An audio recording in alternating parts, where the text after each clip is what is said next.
evening and welcome to tonight's regional news. This evening we start off with news coming out of the Caribbean. Cancer is now the second leading cause of death after cardiovascular disease in most countries and territories in the Caribbean.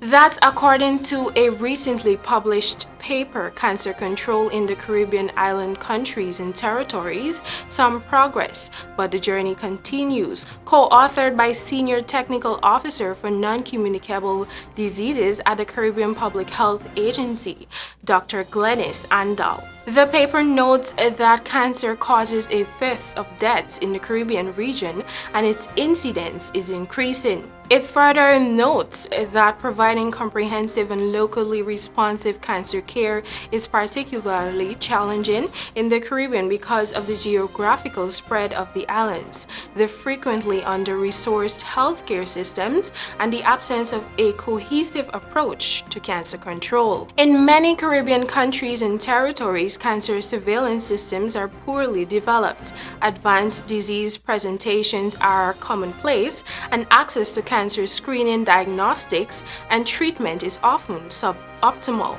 with many patients with cancer seeking treatment abroad.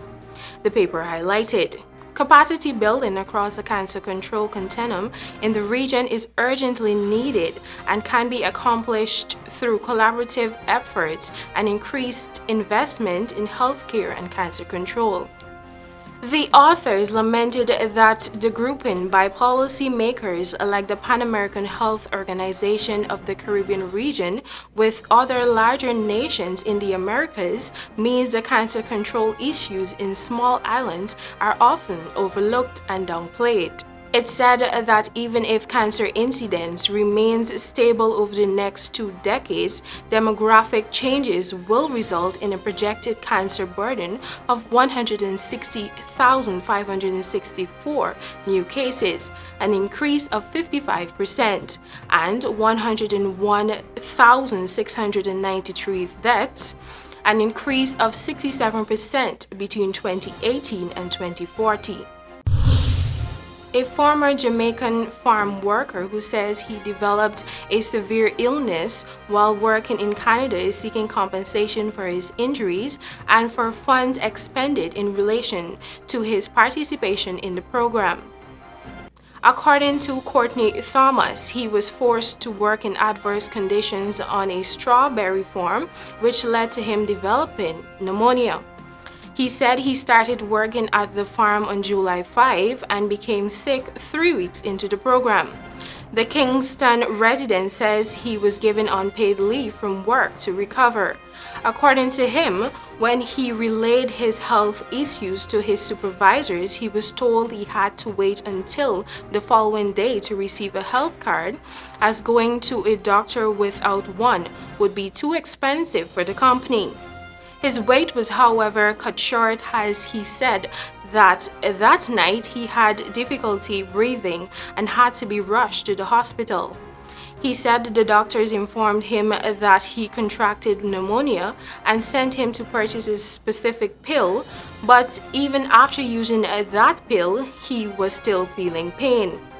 His ordeal became worse after he visited the doctor for the second time and was informed that the pneumonia led to ulcer.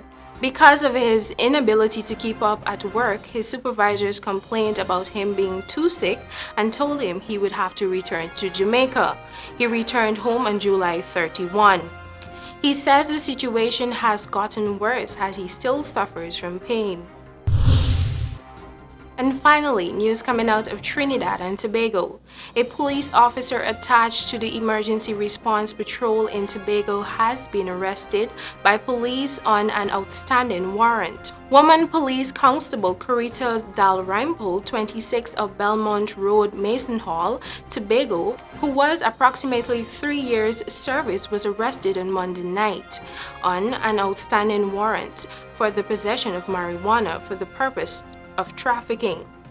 Dalrymple pleaded not guilty to the charge when she appeared before Magistrate Indrani Sidino at the Scarborough Magistrate Court on Tuesday.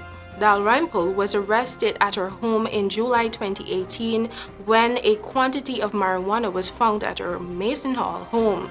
Her boyfriend, Kurt Eastman, aka Blacko, was also charged for the same offense, while Dalrymple was questioned and released. In March 2019, Eastman was arrested again for the possession of a quantity of marijuana while driving a vehicle belonging to the officer. She was again questioned and released. However, based on advice from the Director of Public Prosecutions, the charge was laid against Dalrymple. She was then placed on $350,000 bail. Dalrymple also has to submit her passport. She was represented by attorney Sid Donajon. She is scheduled to reappear in court on August 27. And that's a wrap for tonight's regional news. Thank you for watching. Back to you, Javon.